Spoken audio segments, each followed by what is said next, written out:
ইন্ডিয়াতে আবার আমার এজেন্সির সাথে কথা হয়েছে।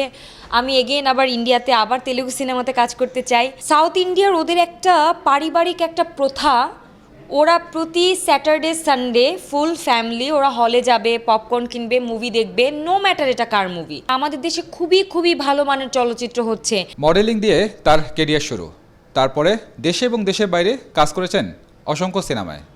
তিনি আর কেউ নন, মেঘলা মুক্তা। কথা বলবো তার সাথে। মেঘলা, কেমন আছো? আলহামদুলিল্লাহ ভাইয়া, আপনাদের দোয়ায় অনেক ভালো আছি। আপনি কেমন আছেন? আমিও ভালো আছি। এখন আসলে কাজের ব্যস্ততা কেমন? আমাদের আসলে 2024 জুলাইয়ের যে একটা উত্থান পতন ঘটেছে, তারপরে এখন এই মুহূর্তে আমি আসলে বলতে পারছি না যে কাজের অবস্থা কেমন যাচ্ছে, কারণ অনেকগুলো কাজ আমাদের হাতে, সবার হাতেই, যত বড় আর্টিস্টই হোক না কেন সবার হাতে ছিল।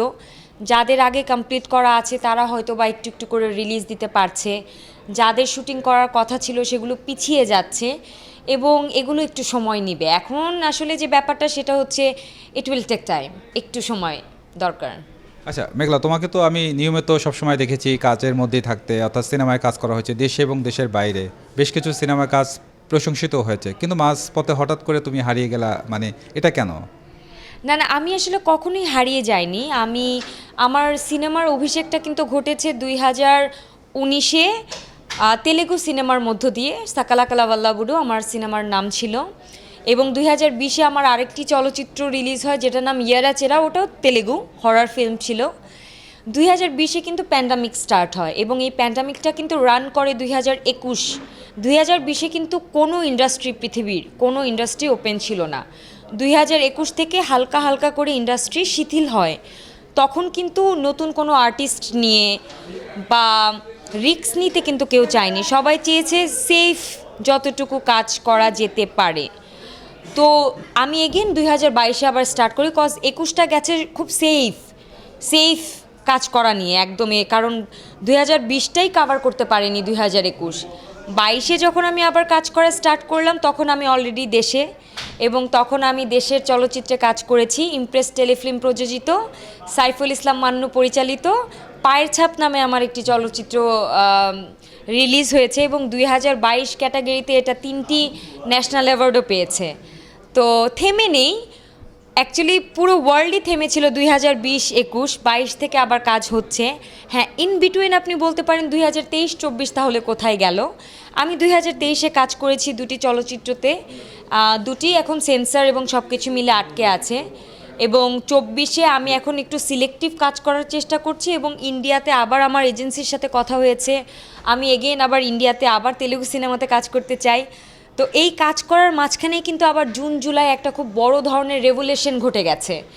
তা এখন যে পরিস্থিতি আপনি আমাকে জিজ্ঞেস করেন, এখন কিন্তু আমাদের আসলে, আমি যে ইন্ডাস্ট্রিতে কাজ করি সেই ইন্ডাস্ট্রির সাথে আমাদের সম্পর্কের অবস্থা খুব একটা ভালো নেই।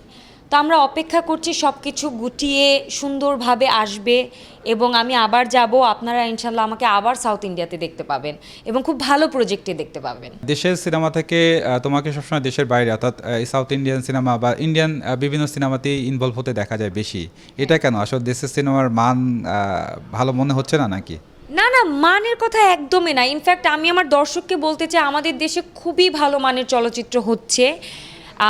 সেটা না হলে আমি অবশ্যই পায়ের ছাপ করতাম না, এবং তারপরের চলচ্চিত্র আরও একটি দুটি করেছি, সেটাও আমি করতাম না। আমাদের দেশে খুবই খুবই ভালো মানের চলচ্চিত্র হচ্ছে, যেটা আমি নিজে পার্সোনালি যখনই কোনো সিনেমা রিলিজ হয় আমি হলে গিয়ে দেখি। যেমন আমি বলতে পারবো, আপনি যদি রিসেন্টলি আমাকে বলেন, আমি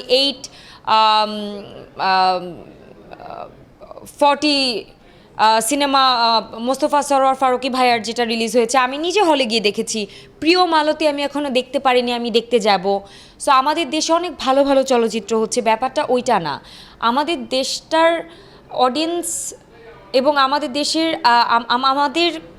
আমাদের কিন্তু খুব ছোট পরিসরে একটা জায়গা, সেখানে আর্টিস্ট আমরা অনেক, সেখানে আমরা আসলে কয়জনে কাজ করব। আমাদের দেশে আপনি যদি গড়ে ধরেন, এখন তো ওটিটি চলে আসছে, তাও আলহামদুলিল্লাহ ওটিটিতে ভালো কাজ হচ্ছে। আমারও ওটিটিতে কাজ করার অনেক কথা চলছে। ভালো স্ক্রিপ্ট ব্যাটে বলে মিললে ইনশাল্লাহ করব। কিন্তু আপনি ধরে নিন, গড়ে আমাদের দেশে কয়টা সিনেমা রিলিজ হচ্ছে বছরে? 10টা? নো, তার চেয়ে কম। তো তো 10টা চলচ্চিত্রের জন্য আপনার কাছে মনে হয় না যে আমরা মিনিমাম 20 থেকে 25টা নায়ক নায়িকা ওয়েট করছি যে আমাদেরকে একটা সুযোগ দেয়া হোক? ডেফিনেটলি আমার চেয়ে বেটার, যে আমার চেয়ে অবশ্যই অনেক বেটার মানুষ আছে, আর্টিস্ট আছে, তারা চেষ্টা করবে যে সেফ জোনটাতে থেকে আমি রিস্ক না নিয়ে আমি তাকে নিয়ে কাজ করি, তাকে নিয়ে কাজ করা হচ্ছে। আর বাইরের ইন্ডাস্ট্রিটার বিষয় হচ্ছে কি, এটা এত বড় ইন্ডাস্ট্রি, এত বড় যে মানে বছরের বাদ দিয়ে ওদের সপ্তাহে সিনেমা রিলিজ হয় 20-30টা, আমি নিজে দেখেছি। এবং সাউথ ইন্ডিয়ার ওদের একটা পারিবারিক একটা প্রথা, ওরা প্রতি স্যাটারডে সানডে ফুল ফ্যামিলি ওরা হলে যাবে, পপকর্ন কিনবে, মুভি দেখবে, নো ম্যাটার এটা কার মুভি, ইটস ওদের অরিজিন মুভি, তেলেগু মুভি, নতুন নায়ক নায়িকা আসছে, ইটস ফাইন। ওদের বৃদ্ধ দাদি বয়স্ক যে মানুষটা, সেই মানুষটা হলে যায়। রাত 1টার শো আমি একবার দেখতে গিয়ে দেখি বয়স্ক দাদা দাদু এরাও সিনেমা হলে সিনেমা দেখতে গেছে। মানে এটা ওদের প্রথা। এটা ব্যাপার না যে মাহেশ বাবুরই মুভি হতে হবে আর আলু অর্জুনেরই মুভি হতে হবে, ইটস নট লাইক দ্যাট। ওটা তো ডিফারেন্ট কেস। যেই মুভি রিলিজ হোক না কেন সেই মুভি তারা হলে দেখতে যায়, এবং সেই জন্যই ওদের ইন্ডাস্ট্রিটা এত বড়। ওরা না আসলে মুভি লাভার্স, এবং এটা ওদের প্রথায় চলে। মেন কারণ এটাই। কারণ আমার চলচ্চিত্রে আমি নতুন একটা মেয়ে, আমার সাথে আমার অপোজিটে ছিলেন, আমি প্রথম সিনেমার কথা বলছি সাকালাকালা ওয়াল্লাবুডু, যেটা 2019-এর ফেব্রুয়ারির 1 তারিখে রিলিজ হয়েছে। ওই চলচ্চিত্রটা আমাদের সিটিতে খুব বেশি একটা চলেনি, অর্থাৎ হায়দ্রাবাদ সিটিতে খুব বেশি একটা হলে চলেনি। তারপরও বুক মাই শোতে আই ডু হ্যাভ এভরিথিং, মানে কাগজে কলমে আছে, বুক মাই শোতে ওটা 83% ছিল বুকিং। আমাদের চলচ্চিত্রটা মেনলি সবচেয়ে বেশি দেখেছে হচ্ছে গ্রামের সাইডের, ওটা একটু ভিলেজ ব্যাকগ্রাউন্ড স্টোরিজ ছিল অ্যান্ড অল। আমাকে কেউ চেনে না, আমি কোন জায়গা থেকে এসেছি নোবডি নোজ, সবাই জানে নতুন আর্টিস্ট। এবং আমি যখন হল পরিদর্শন করতে গেছি সবাই ঘিরে আসছে ছবি তোলার জন্য, কথা বলার জন্য, আপনি আবার নেক্সট কবে মুভি করবেন, এবং ব্যাক টু ব্যাক আমি কিন্তু মুভির আবার অফার পেয়ে গেছি। সো আসলে ইন্ডাস্ট্রিটা বড় হলে কাজের জায়গাটাও অনেক বড় হয়, এবং আপনি অপরচুনিটিও পাবেন। আপনার তো একটা প্ল্যাটফর্ম লাগবে, আপনার আপনার আপনার ট্যালেন্ট দেখানোর জন্য you need a platform. So আমাদের দেশে প্ল্যাটফর্ম আছে, বাট দ্য প্রবলেম ইজ আমাদের জায়গাটা অনেক সীমিত, ছোট। সো আমরা সেফ জোনে থাকি একটু, এই আর কিছু নয়। নতুনদেরকে সুযোগ দেওয়ার আসলে প্রবণতা অনেকেই বলেন যে আসলে কম এই দেশের নির্মাতাদের, যে আসলে যারা খুব রিনাউন্ড ফেস বা যাদের ভিউ বেশি বা যাদের দর্শক বেশি তাদেরকে নিয়েই কাজ করা হচ্ছে। এটার সাথে আসলে আপনি কতটুকু একমত? আমি এটার সাথে একদম 100% একমত, কারণ আমি এর মধ্যে বেশ কিছু প্রজেক্ট নিয়ে কথা হয়েছে, আমার সাথে স্ক্রিপ্ট শেয়ার করা হয়েছে, অ্যান্ড আমি আসলে ডিরেক্টরের নাম নিতে চাচ্ছি না। উনি বাংলাদেশের রাইট নাও খুবই প্রমিনেন্ট একজন ডিরেক্টর। উনি আমাকে নিজেই বলে ফেলেছেন যে আপনাকে নিয়ে কাজ করা তো একটা রিস্ক হয়ে যাবে, দর্শক আদৌ আসবে কি আসবে না, এটা একটা রিস্ক। আমি আপনার জায়গায়, যদিও আমি 2-3 জন সেলিব্রিটিদের নাম বলছি, আমি অ্যাকচুয়ালি যাদের নাম বলা হয়েছে আমি তাদের নাম না বলে আমি জাস্ট সরিয়ে বলছি, সাপোজ মিম আপু, মেহজাবিন, তমা মির্জা, যারা এখন লাইমলাইটে আছে, উনি আমাকে এভাবেই বলেছে আমি যদি তাদেরকে নিয়ে করি অ্যাটলিস্ট হলে লোক যাবে, আপনাকে তো আমার প্রমোশনই ওভাবে করতে হবে। তো উনি তো রিস্কটা নিতে চাচ্ছে না। তো আমি এটার সাথে একদমই একমত যে আসলে সবাই তো রিস্কটা নিবে না, সবাই রিস্ক নিতে চাইবে না।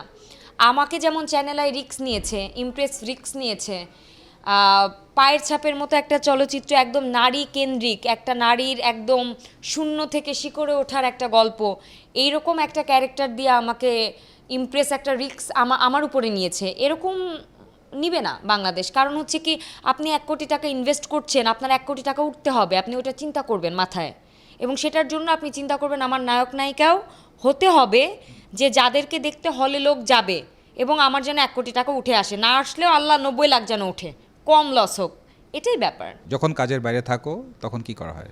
আমি খুব ফ্যামিলি ওরিয়েন্টেড একটা পার্সন, আমি খুব বাসায় থাকতে পছন্দ করি, আমি আব্বু আম্মুর সাথে সময় কাটাই, আমি আমার ফ্রেন্ডসদের সাথে সময় কাটাই। Double million offer, Walton fridge কিনে পেতে পারেন 20 লক্ষ টাকা, রয়েছে কোটি কোটি টাকার নিশ্চিত উপহার। আমি খুব বেশি সিরিজ, মুভিজ, টিভি দেখতে পছন্দ করি। সো আমি আমার কোজি রুমটাতে নিজের মতো করে নেটফ্লিক্স, অ্যামাজন প্রাইম, আর নতুন কি কাজ আসছে চরকিতে অর আইস্ক্রিনে, আমি সেটা দেখতে পছন্দ করি। ফ্রেন্ডসদের সাথে হ্যাং আউট করতে পছন্দ করি। আর আমার হবি সবচেয়ে মেন যে ব্যাপারটা হচ্ছে আমার কাছে ট্রাভেলিং হচ্ছে it's like meditation. If I feel bad or if I am sad or if I am happy even I go somewhere, আমি ট্রাভেল করতে চলে যাই। আমি ট্রাভেল করি, সেটা যেখানেই হোক, সেটা দেশের ভিতরে হোক দেশের বাইরে হোক, আমি ট্রাভেল করি, মেডিটেশন করি, অ্যান্ড এইভাবেই আমার সময় কাটাই।